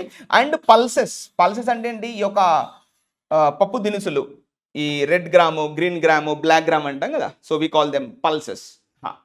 ఈ యొక్క పప్పు దినుసుల్లో కూడా ఈ యొక్క ధరలు పడిపోయాయి. కాంట్రాక్షన్ అంటే తగ్గుదల. Contraction in the prices of vegetables ఎంతకు తగ్గింది, -7.04%కు ఆహార ధరలు తగ్గాయి. ఇది లెక్క. అండ్ ఎగ్స్ తీసుకుంటే ఇంత పర్సంటేజ్, పల్సెస్ తీసుకుంటే ఇంత పర్సంటేజ్, ఈ విధంగా ధరలు తగ్గుతూ వచ్చాయి. ఈ ధరలు తగ్గడం వల్ల ఫుడ్ ఇన్ఫ్లేషన్ ఏమైంది, ఫుడ్ ఇన్ఫ్లేషన్ కూడా తగ్గింది. అవునా కదా, సింపుల్. ఇప్పుడు ఇప్పుడు పప్పు దినుసుల ధరలు పెరిగితే ఆ యొక్క రెస్టారెంట్లో ధరలు పెంచుతాడు, సింపుల్ లాజిక్. ఎగ్స్ ధర ఇప్పుడు ఎంత ఉంది, తిప్పి కొడితే 5 రూపాయలు 6 రూపాయలు ఉంది. అంతకుముందు 7-8 రూపాయలు ఉండేది. చికెన్ ధర తగ్గింది. ఇట్లా ప్రతి ఒక్క క్వాంటిటీ వాల్యూ ధర తగ్గింది. సో దాని ద్వారా ఏమైంది, ఫుడ్ ఇన్ఫ్లేషన్ కూడా పడిపోయింది. ఫుడ్ ఇన్ఫ్లేషన్ మరీ ఎక్కువ లేదు. ఫుడ్ ఇన్ఫ్లేషన్ అంటే ఫుడ్ ప్రైసెస్ ఎక్కువ లేవు, ఫుడ్ ప్రైసెస్ కూడా తగ్గినాయి అంతనే యొక్క meaning. Clear? The next line. So the next line you take right now. The repo rate reduction. What is subject? The repo rate reduction ఇది సబ్జెక్ట్. రెపో రేట్ అంటే చెప్పాము, the rate at which banks borrows the money from RBI. RBI lends the money to banks at a rate we call that is repo rate. Repo rate reduction తగ్గింది కదా, verb చూడండి, has already begun. Has already begun is the verb. Repo rate reduction has already begun. Translating into has already begun translating. Translating అంటే changing అన్నట్టు. has already begun translating దేనిలోకి మారింది, translating into lower interest on bank loans కదా. Repo rate తగ్గితే bank loans తీసుకునేటువంటి ఆ యొక్క కస్టమర్ల పైన కూడా ఇంట్రెస్ట్ రేటు తగ్గుద్ది కదా. ఇప్పుడు సింపుల్ లాజిక్ మనం ఏం చెప్పాము చూడండి, ఆర్బీఐ బ్యాంకులకు రెపో రేట్ పర్సంటేజ్ తగ్గించింది. ఇంతకుముందు 6.5% ఉంటే ఇప్పుడు 6%కి వచ్చింది. అంటే ఇప్పుడు బ్యాంకులు ఏం చేస్తాయి, ఎస్ కస్టమర్లకి కూడా ఆ యొక్క లోన్ రేట్ అనేది తగ్గిస్తాయి. అవునా కాదా? ఎస్, బ్యాంకులో కస్టమర్లకి కూడా ఏం చేస్తాయి, ఒక లోన్ రేట్ ఏదైతే ఉందో ఆ రేట్ని కూడా తగ్గిస్తాయి. ఇంతకుముందు ఆటో లోను, అది ఇది కార్ లోను లేదా హౌసింగ్ లోను 10%కి ఇస్తే ఇప్పుడు తగ్గింది కాబట్టి ఒక 8%కి ఇవ్వచ్చు. అది ఆ విధంగా అర్థం చేసుకోవాలి ఇది. సో కాబట్టి దాని యొక్క మీనింగ్ అదే ఇక్కడ ఏమంటున్నాడు చూడండి, the repo rate reduction has already begun translating into lower interest on bank loans. ఇవాళ బ్యాంక్ లోన్స్ పైన తక్కువ ఇంట్రెస్ట్ ఉంటుంది అని దాని యొక్క మీనింగ్. అవును, వాస్తవం. అండ్ నెక్స్ట్ మళ్ళీ ఇన్ నార్మల్ టైమ్స్, సాధారణ సమయాల్లో అంటే ఇంతకుముందు గత 10 ఏళ్లలో, గత 20 ఏళ్ల కింద మనం తీసుకుంటే దిస్ వుడ్ ట్రాన్స్లేట్ ఇంటూ, మనం దీన్ని ఈ విధంగా అర్థం చేసుకోవచ్చు అంట. దిస్ అంటే మళ్ళీ సబ్జెక్ట్, వర్బ్ ఏంటి, would translate. This would translate into greater capital flows into business. Translate into greater capital flows. Capital అంటే ఏంటి, investment. Greater investment flows into businesses. మన భారతదేశంలో రెపో రేట్ తగ్గింది కాబట్టి పెద్ద ఎత్తున లోన్లు తీసుకుంటారు, పెద్ద ఎత్తున బిజినెస్ ఆపర్చునిటీస్ ఉంటాయి. ఇంతకుముందు 100 కోట్లు తీసుకున్నట్టు ఆయన ఇప్పుడు 200 కోట్లు తీసుకొని ఏదైనా కంపెనీ, ఐస్ క్రీమ్ కంపెనీ ఏదో కంపెనీ పెడతా ఉంటాడు, ఎండాకాలం కదా. సో ఇలాంటి పరిస్థితి ఉండే ఇంతకుముందు. నార్మల్ టైమ్స్లో ఇది జరుగుద్ది, అదే చెప్తున్నాడు, నార్మల్ టైమ్స్లో ఇది జరుగుద్ది. ఏం జరుగుతుంది, this would translate into greater capital, greater investment flows into businesses. Thereby అలా జరిగినట్లయితే ఏం జరుగుద్దంట, దేర్ బై రైజింగ్ జాబ్స్. 200 కోట్లు అప్పు తీసుకొని ఓ పెద్ద ఐస్ క్రీమ్ కంపెనీ పెట్టాడు ఇక్కడ విజయవాడలో. మరి పెద్ద ఐస్ క్రీమ్ కంపెనీ పెట్టాలంటే ఒక 100 మంది అయినా కనీసం ఉద్యోగులు అవసరం, కూలీలు అవసరం. So thereby rising jobs, incomes and consumption. Rising incomes and rising consumption పెరుగుద్ది. ఇది నార్మల్ సమయాల్లో ఇది జరుగుద్ది. కానీ ఇప్పుడు ఎలా ఉంది, బట్ ఇప్పుడు చూడండి, బట్ ఇప్పుడు కాంట్రడిక్షన్ చెప్తున్నాడు. బట్ ఇట్ కమ్స్, ఈ రెపో రేటు వచ్చింది, ఇట్ అంటే ఎవరు ఇక్కడ, repo rate comes at a time, ఇలాంటి సమయంలో వచ్చింది. ఎలాంటి సమయంలో, at a time of dampening investor confidence. Dampening అంటే ఏం చెప్పాము, తగ్గుదల, తగ్గించడం, reduction, reducing, mitigating, lowering, debasing. So at a time of dampening investor confidence, ఇవాళ క్యాపిటల్ ఫ్లోస్ రావడానికి అంటే క్యాపిటల్ ఇన్వెస్టర్స్ రావడానికి భయపడుతున్నారు. డాంపెనింగ్ అంటే వారి యొక్క కాన్ఫిడెన్స్ తగ్గుతుంది, ఇవాళ ఇన్వెస్ట్మెంట్ చేసేటువంటి కాన్ఫిడెన్స్ తగ్గుతుంది ప్రపంచ దేశాల్లో, ఇండియాతో సహా అని దాని యొక్క meaning. So it comes at a time of dampening investor confidence. మరి ఇన్వెస్టర్ కాన్ఫిడెన్స్ ఎందుకు తగ్గుతుంది అది లెక్క. చూడండి ఎందుకు తగ్గుతుంది అంటే యుఎస్ లెడ్ టారిఫ్ అన్సర్టనిటీ. ఇవాళ అమెరికా పన్నుల అనిశ్చితి విధానం, అమెరికా తీసుకొచ్చినటువంటి పన్నుల అనిశ్చితి విధానం, ఈ సుంకాల అనిశ్చితి విధానం ఏదైతే ఉందో ఈజ్ ఫోర్సింగ్, అది బలవంత పెడుతుంది. ఈజ్ ఫోర్సింగ్ వాట్ ఎక్స్పోర్టర్స్, ఎగుమతిదారులను బలవంత పెడుతుంది. ఏం బలవంత పెడుతుంది? To scramble means to fight, to scramble means to search very intensely, to scramble for newer markets, కొత్త మార్కెట్లు వెతుక్కోవడానికి ఈ యొక్క యుఎస్ టారిఫ్ లెడ్ అన్సర్టనిటీని ఫోర్స్ చేస్తుంది. ఎవరిని? ఎక్స్పోర్టర్స్ని. ఇంతకుముందు చూడండి మన ఇండియాలో బెస్ట్ ఎగ్జాంపుల్, ఈవెన్ ఆంధ్రప్రదేశ్లో కూడా తీసుకోండి, రొయ్యల వ్యాపారులు పెద్ద ఎత్తున వాళ్ళ ఇబ్బందులు పాల్లోపడ్డారు. నిన్న మొన్నటి దాకా ఒక కిలో రొయ్యలు ఇవ్వమంటే వాళ్ళు మనల్ని పట్టించుకోలేదు. కానీ ఇవాళ అమెరికాకి ఎక్స్పోర్ట్ చేయలేని పరిస్థితి, ఎందుకంటే ట్రంప్ ట్యాక్సులు వేశాడు, ఇంపోర్ట్ ట్యాక్సెస్ వేశాడు. సో దానివల్ల వాళ్ళు ఫ్రీగా ఇచ్చేస్తున్నారు రొయ్యలు ఇక్కడ ఏపీలో. అంటే ఇక్కడ ఏం చెప్తున్నాడు? యుఎస్ ట్యాక్సులు పెంచడం వల్ల, ఇంపోర్ట్ ట్యాక్సెస్ పెంచడం వల్ల ఈ ఎక్స్పోర్టర్స్ ఎవరైతే ఉన్నారో, చిన్న ఎగ్జాంపుల్ చెప్పాను నేను, ఇలాంటి చాలా పెద్ద పెద్ద ఎక్స్పోర్ట్లు ఉంటాయి ఇండియాలో. సో ఈ ఎక్స్పోర్టర్స్ ఎవరైతే ఉన్నారో వాళ్ళు స్క్రాంబుల్ అవుతున్నారు, అంటే they are facing very difficult situation. ఈ సిచ్యువేషన్ తోటి వాళ్ళు scrambling the newer market, scrambling అంటే తెంపర్లాడడం, అటు ఇటు పరిగెత్తడం, కొత్త మార్కెట్ల కోసం చూసుకోండి. ఇప్పటి వరకు అమెరికాకి ఎక్స్పోర్ట్ చేసేది, కానీ ఇప్పుడు నో ఛాన్స్, ఎందుకంటే ట్రంప్ టారిఫ్లు విధించాడు కదా. సరే అది కాస్త హోల్లో పెట్టాడు, 90 రోజులు అని చెప్పాడు. సరే ఆ తర్వాతనైనా వేస్తాడు కదా. ప్రపంచం అంతా అల్లకల్లోలం అయిపోయింది కదా ఇప్పుడైతే. ఈ సిచ్యువేషన్లో కొత్తగా ఇన్వెస్టర్స్ ఎవరు వచ్చి ఇన్వెస్ట్మెంట్ పెట్టట్లేదు, ఎందుకంటే ఎక్స్పోర్ట్ చేయలేని పరిస్థితి. ఎక్స్పోర్ట్ చేయకపోతే తయారు చేసిన వస్తువులు అక్కడ మూలన పడిపోతాయి, దానివల్ల పెద్ద ఎత్తున నష్టం వస్తుంది అని దాని యొక్క మీనింగ్. సో అమిడ్ అంటే ఇన్ ద మిడిల్ ఆఫ్, దేని మధ్యలో అమిడ్ కన్సర్న్ ఓవర్ కన్సర్న్, ఒక బాధ ఉందంట. ఏ concern? Over near term demand contraction. Near term అంటే నాట్ లాంగ్ టర్మ్, వదిలేయండి, నియర్ టర్మ్ డిమాండ్ కాంట్రాక్షన్ కూడా ఉందంట. డిమాండ్ అనేది తగ్గే అవకాశం ఉంది. సరే లాంగ్ రన్లో ఏది ఉంటుందో పోతుందో దేవుడికి తెలుసు, బట్ నియర్ టర్మ్లో అయినా కనీసం డిమాండ్ ఉంటుందంటే అది కూడా లేదంట ఈ యొక్క ఇన్వెస్టర్స్ దగ్గర. అందుకే వాళ్ళు ముందుకు రావట్లేదు, డిమాండ్ తగ్గింది అంటాడు. సో యాజ్ అమెరికా, మరి ఎందుకు డిమాండ్ తగ్గింది అంటే చెప్తున్నాడు యాజ్, ఎందుకంటే యాజ్ అంటే బికాస్ ఏమైంది? అమెరికా ఇవాళ the US, America has been అంటే ఏంటి? అప్పటి నుండి ఇప్పటి వరకు, జబ్సే అబ్ తక్, ఎంతో కాలంగా అన్న మీనింగ్ వస్తుంది హ్యాస్ బీన్ అంటే. America has been India's largest buyer. ప్రపంచ దేశాల్లోకి వెళ్ళి మన వస్తువులను ఎక్కువ కొనేది ఎవరంట? అమెరికానేనంట. America has been the largest buyer, India's largest buyer. ఏం కొంటుంది మన దగ్గర? ఆఫ్ మర్చండైజ్ గూడ్స్, ఏనా? మర్చండైజ్ గూడ్స్ అంటే మ్యానుఫ్యాక్చర్డ్ గూడ్స్. ఎప్పటి నుంచి కొంటుంది? సిన్స్ ఫిస్కల్ ఇయర్ 2022, 2020 నుంచి పెద్ద ఎత్తున మన దగ్గర నుంచి మర్చండైజ్ గూడ్స్ అమెరికానే కొంటుంది.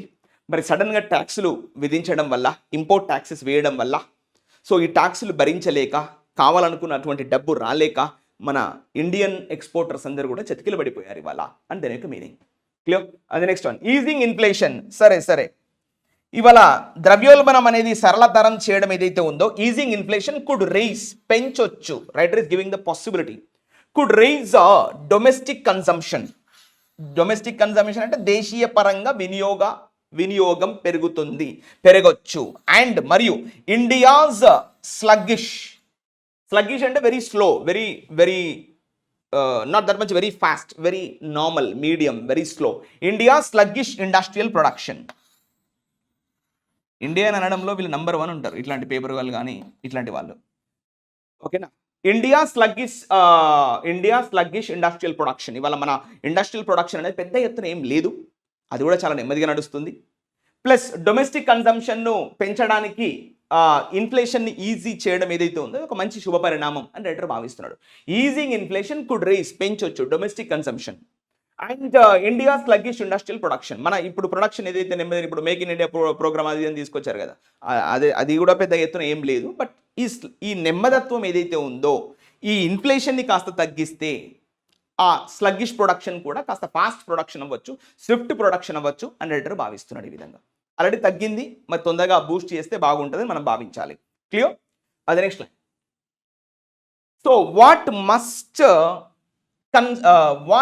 must concern policy makers more should be the steep fall in food prices. As this means lower farmer incomes directly impacting rural consumption demand. ఇక్కడ వరకు ఫుల్ స్టాప్. ఓకేనా? ఇక్కడ నుంచి వరకు ఫుల్ స్టాప్. చూడండి, సబ్జెక్ట్ ఏంటి? Of course మనం ఇక్కడ ఇంటరాగేటివ్ ప్రొనౌన్ తీసుకుంటాం. ఇక్కడ వాట్ మస్ట్ కన్సర్న్, ఇది మనం సబ్జెక్ట్ తీసుకుంటే వర్బ్ ఏం తీసుకోవాలి? ఇది what must concern policy makers more. ఇవాళ విధానకర్తలు, పాలసీ మేకర్స్ అంటే ఇప్పుడు మనం అన్నాం కదా, ఎంపీసీ అన్నాం, మానిటరీ పాలసీ కమిటీ.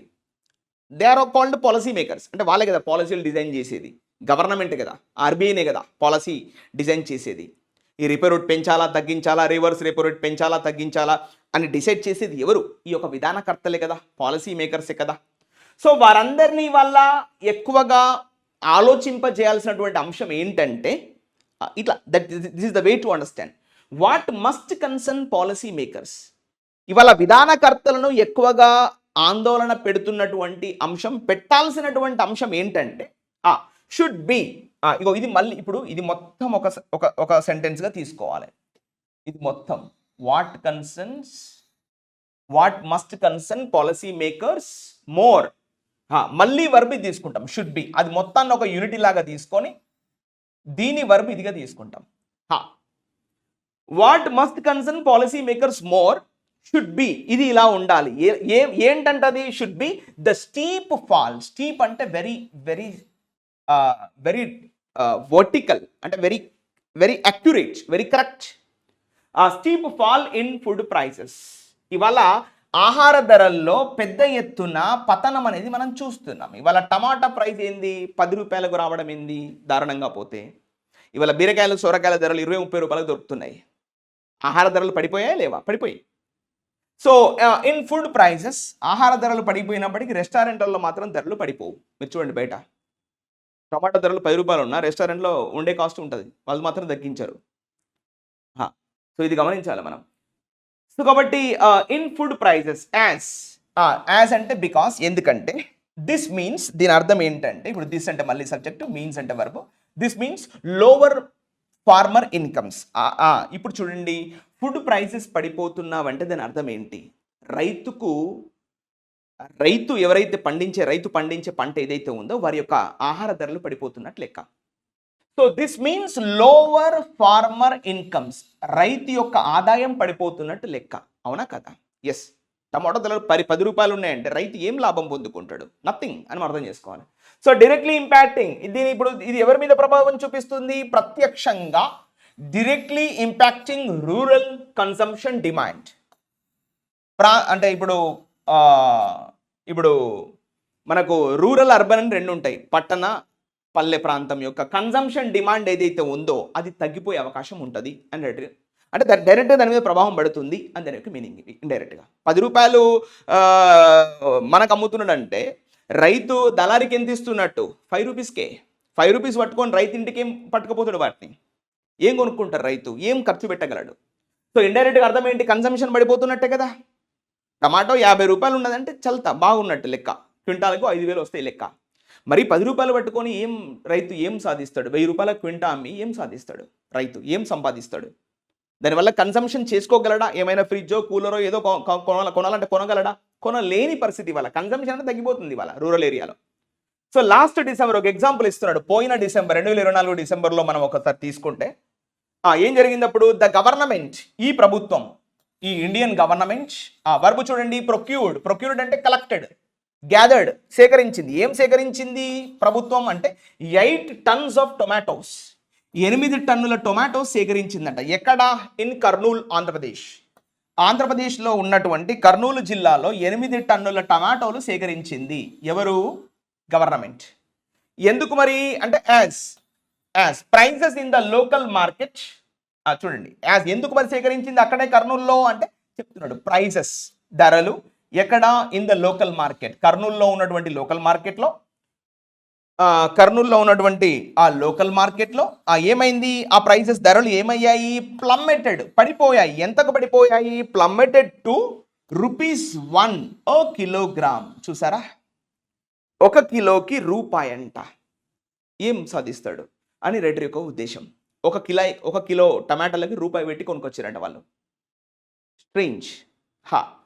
సో కాబట్టి దీన్ని బట్టి మనం అర్థం చేసుకోవాలి వాట్స్ హ్యాపెనింగ్ అండ్ రూరల్లో కన్సంప్షన్ డిమాండ్ ఎలా ఉంది, రైతులు ఏం కొంటున్నారు, వాళ్ళు ఏం కన్సంప్షన్ చేసుకుంటున్నారు. It's very scare situation. So in February this year, ఇది డిసెంబర్ లెక్క. మరి మొన్న ఫిబ్రవరి 2025లో ఏం జరిగింది, ఇన్ ఫిబ్రవరి దిస్ ఇయర్ అప్పుడు ఏం జరిగింది అంటే ఇన్ మహారాష్ట్ర అండ్ మధ్యప్రదేశ్, మహారాష్ట్ర మధ్యప్రదేశ్లలో ఏం జరిగిందో చెప్తున్నాడు. మహారాష్ట్ర అండ్ మధ్యప్రదేశ్ ఈ రాష్ట్రాల్లో ఏం జరిగింది, అండ్ 80% ఫాల్. చూడండి వాటి సబ్జెక్టు, అండ్ 80% ఫాల్, 80% పడిపోయింది ధరలు. ఏం ధరలు, ఎస్పెషల్ ఇన్ టొమాటో ప్రైసెస్. ఒక ఎగ్జాంపుల్ ఇచ్చాడండి, ఎస్పెషల్ ఇన్ టొమాటో ప్రైసెస్ 80% ధరలు పడిపోయాయంట. ఈ 80% ఫాల్ ఏం చేసింది అంటే ఫోర్స్డ్ ఫార్మర్స్, ఈ యొక్క రైతులని ఎంకరేజ్ చేసింది, ఇండైరెక్ట్గా ఇన్సైట్ ఫోర్స్ చేసింది. దేనికి ఫోర్స్ చేసింది, టు డంప్ అంటే పడవేయడం, టు డంప్ ప్రొడ్యూస్. ఈ టమాటాల పంట, ప్రొడ్యూస్ అంటే ఉత్పత్తి, పంట, వాళ్ళు పండించిన పంటని డంప్ చేశారు. ఆర్ లేదా ఇంకా ఎలా వాడారంట, ఆర్ యూజ్ దెమ్, ఇంకా ఈ రైతులు ఈ టమాటా ప్రొడ్యూస్ని ఏ విధంగా యూజ్ చేశారంట, use them as cattle feed, పశువుల దానాగా వాడుకున్నారు. ₹1 ఏం అమ్ముతారు, ₹10 ఏం అమ్ముతారు. It's better feed the cattle. పశువుల ఫీడింగ్కి వాడుకున్నారంట మార్కెట్లో అమ్మే బదులు, మహారాష్ట్ర మధ్యప్రదేశ్ లాంటి రాష్ట్రాల్లో. సో ఎందుకు ఇలా జరుగుతుందని మనం ఆలోచించాలి. ఇక స్టడీ, ఒక అధ్యయనం, 2022 స్టడీ 2022లో ఒక అధ్యయనం చేశారంట. ఎవరు చేశారు ఈ అధ్యయనం అంటే 2022లో అధ్యయనం చేశారు. ఎవరు, by the ministry of food processing, excuse me, ఇక్కడ వరకు ఇది, by the ministry of food processing. ఈ యొక్క మంత్రిత్వ శాఖ ఒక అధ్యయనం చేపట్టింది 2022లో. చూడండి 2022 స్టడీ వర్బ్ చూడండి, పెగ్డ్ అంటే ఫిక్స్డ్, లేబుల్డ్ ముద్ర వేయడం. 2022 study pegged India's harvest loss, భారతదేశం యొక్క ఉత్పత్తి పతనం ఏదైతే ఉందో, ఆ హార్వెస్ట్ లాస్ ఏదైతే ఉందో, ఎక్కడ ఉందని ముద్ర వేసింది ఆ అధ్యయనము అంటే ఎట్ హూపింగ్ అంటే ఏంది, shocking, very big, tremendous, gigantic, wondering అని మీనింగ్ వస్తుంది. అట్ హూపింగ్, చూడండి, అట్ హూపింగ్ 1.52 ట్రిలియన్ యాన్యువల్లీ, ఇంత పెద్ద ఎత్తున ఇండియాస్ పోస్ట్ హార్వెస్ట్ లాస్.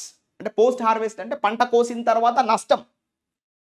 ఇప్పుడు పంట కోయగానే సరిపోదు, ఇప్పుడు టమాటాలు కోస్తున్నారు, ఇప్పుడు అంతెందుకు చిల్లీ ఉంది, గుంటూరులో తీసుకుంటే పెద్ద పెద్ద గోడౌన్లు ఒక చిల్లీ పంటకే ఉన్నాయి. మరి వేరే పంటలకు కూడా గోడౌన్స్ ఉండాలి కదా పోస్ట్ హార్వెస్ట్. ఎందుకు గోడౌన్స్ ఉండాలి అంటే డిమాండ్ వచ్చినప్పుడు రైతు అమ్ముకోగలడు, డిమాండ్ లేనప్పుడు గోడౌన్స్లో స్టోర్ చేసుకోగలడు. సో ఇలాంటి పోస్ట్ హార్వెస్ట్ టెక్నాలజీ మన దగ్గర లేదు. So India's post harvest technology loss ఎంత ఉందంట, 1.52 ట్రిలియన్ యాన్యువల్లీ. ఒక సంవత్సరంలో మన భారతదేశంలో పోస్ట్ హార్వెస్ట్ లాస్, పంట కోసిన తర్వాత, పంట చేతికి వచ్చిన తర్వాత జరిగే నష్టం ఇంత ఉంది. దీన్ని మనం బైపాస్ చేయగలిగితే రైతు రైతు బాగుపడతాడు, కన్జ్యూమర్ బాగుపడతాడు, ప్రభుత్వం కూడా బాగుంటాయి, దేశం కూడా బాగుంటుంది అని రైటర్ యొక్క ఉద్దేశం. రేంజింగ్ బిట్వీన్, ఇప్పుడు ఇంకో ఇన్ఫర్మేషన్, రేంజింగ్ బిట్వీన్ 6% అండ్ 15%, 6 నుంచి 15% ఏంటంట of produce depending on the crop and region. Depending on the crop అంటే పంట మరియు ఆ పంట పండించిన ప్రాంతాన్ని బట్టి తీసుకుంటే దాదాపు 6 నుంచి 15% వేస్ట్ అవుతుంది అని రైటర్ యొక్క ఉద్దేశం. ఈ విధంగా దాన్ని సేవ్ చేయలేకపోతున్నాడు. అది రూపాయల్లో తీసుకుంటే ఇంత నష్టం వాటిల్లుతుంది, పోస్ట్ హార్వెస్ట్ లాస్. ఇది కథ. Clear? The next line. So I think this is the last line. Let's read. Let's read with fast pace. Right.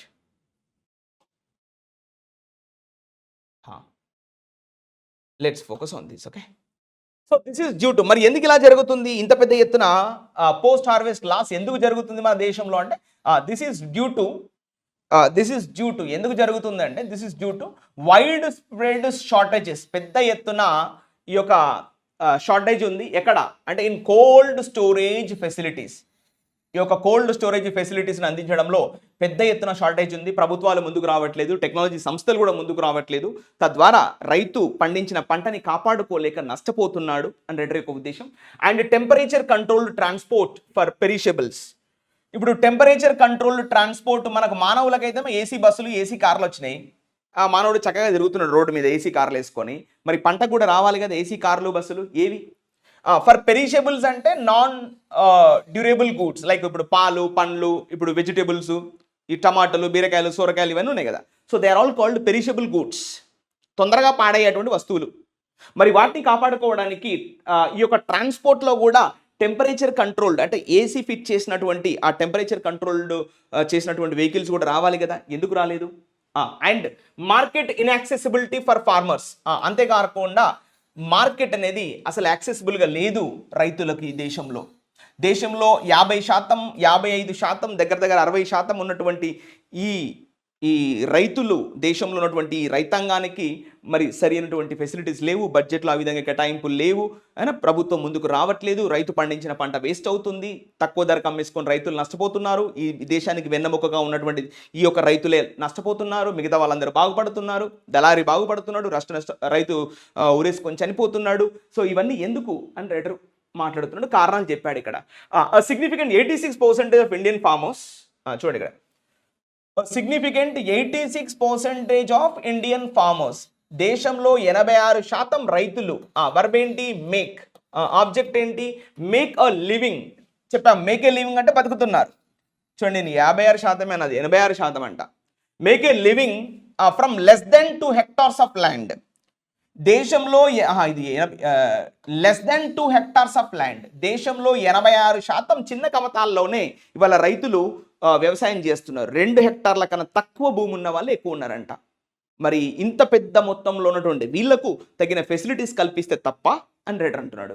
Next 2021 and 2022 NABARD survey. 2021-22లో నాబార్డ్ అనే ఒక బ్యాంకు, ఒక ఫినాన్షియల్ ఇన్స్టిట్యూషన్ ఒక అధ్యయనం చేపట్టింది.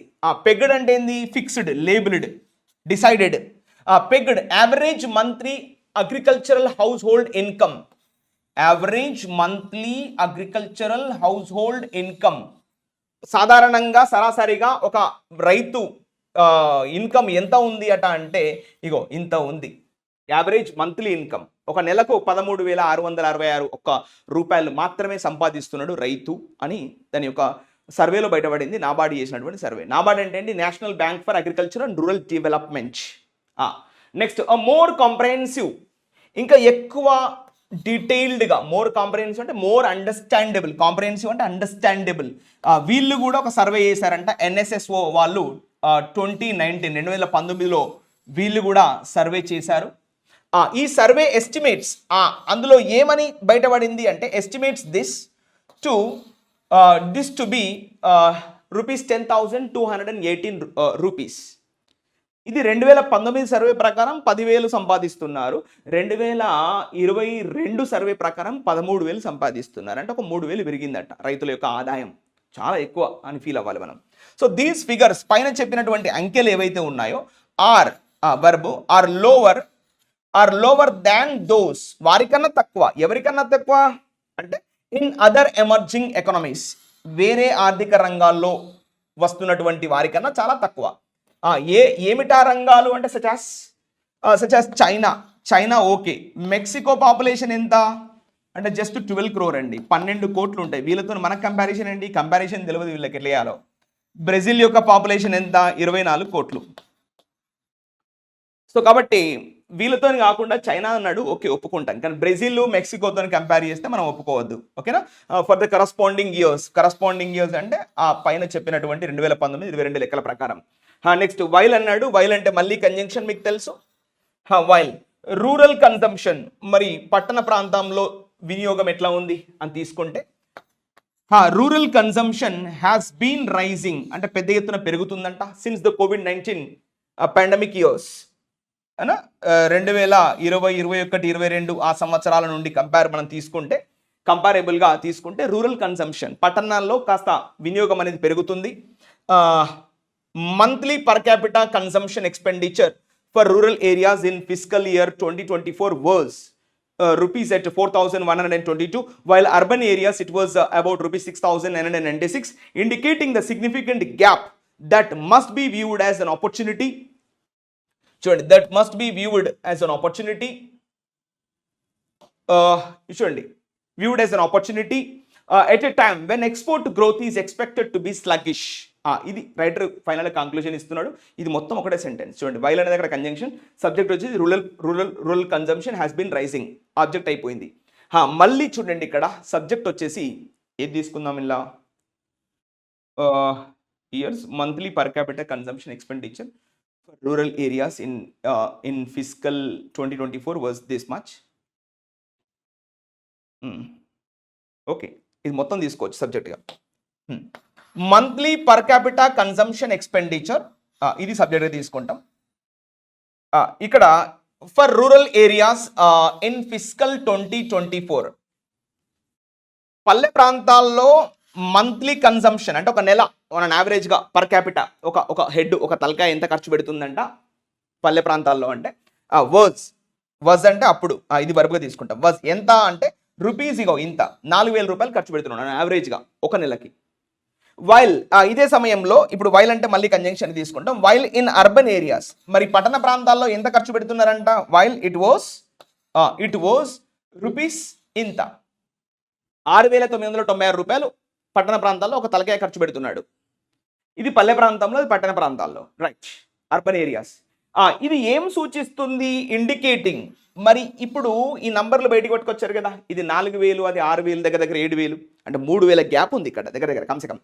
So indicating the significant gap, చెప్పుకో విధమైనటువంటి ఆ అంతరం మనకు కనబడుతుంది. 3,000 అంతరం మనకు అంటే ఇంత పెద్ద ఎత్తున మన పల్లె ప్రాంతాల్లో పట్టణ ప్రాంతాల్లో ప్రజలు ఖర్చు పెడుతున్నారు దేశంలో, ఇంత పెద్ద దేశంలో, ఇంత గొప్ప భారతదేశంలో. That so indicating significant gap పక్కన ఏమి ఇచ్చాడు, దట్ ఈ గ్యాప్ గురించి చెప్తున్నాడు.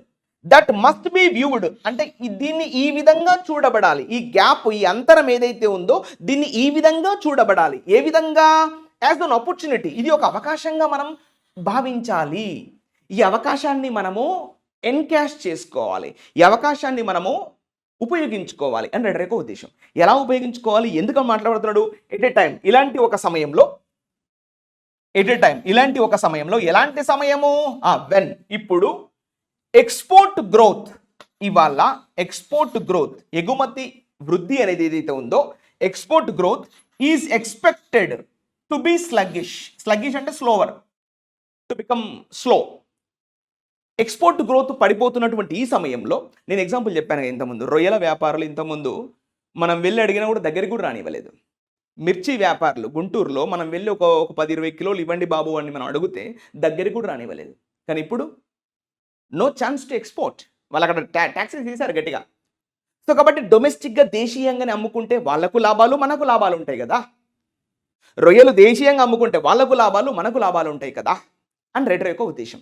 So this must be viewed as an opportunity, ఒక అవకాశంగా భావించాలి. ఎలాంటి సమయంలో when export growth is expected to B sluggish, ఇవాళ ఎగుమతుల వృద్ధి అనేది తగ్గే అవకాశం ఉంది. ఎగుమతులు తగ్గుతున్నాయి అంటే దేశీయంగా అమ్ముకోవచ్చు కదా అని రైటర్ యొక్క ఉద్దేశం. So this is what we have understood guys. So ఈ విధంగా మనం చదువుకోవడం వల్ల ఈ క్లారిటీ అర్థం చేసుకోవాలి. So many students are claiming that yes I want to read this many antonyms, that many antonyms, this much text, that much text. So many people are in the some sort of like exaggeration, some sort of like yes, that's a good thing. I am not claiming that is something like a bad idea. It's a good idea, no doubt in that. But read one context clearly, read one para clearly, read one word clearly, then go to the next one, okay? If you read like this daily, 100% you will be getting something from English language. చెప్పలేం, ఇదే passage మీకు రేపు పొద్దున cloze test రావచ్చు. ఇదే passage రేపు పొద్దున fill in the blanks రావచ్చు. ఇదే ప్యాసేజ్లో అడిగినటువంటి పదాలు ప్లమేటెడ్ అనే పదాలు రేపు సినోనిమ్ యాంటోనిమ్గా రావచ్చు, వన్ వర్డ్ సబ్స్టిట్యూషన్స్కి రావచ్చు. మేక్ ఏ లివింగ్ అనేది ఒక ఇడియోమేటిక్ అడగవచ్చు. ఇట్లా ఒక్క కాంటెక్స్ట్ బలంగా చదవండి, then go to the next. Without reading the one context very powerfully, people are scrambling here and there. I don't know why. They have the newspaper in their hands, but doing something else, time passing and not focusing on the context and doing so, but not something like constructive effort. Always making something destructive. You are given the newspaper, make use of it. Make the best use of it. That's my suggestion to you, all the students. Okay, hope you understand. Thank you. Have a good day.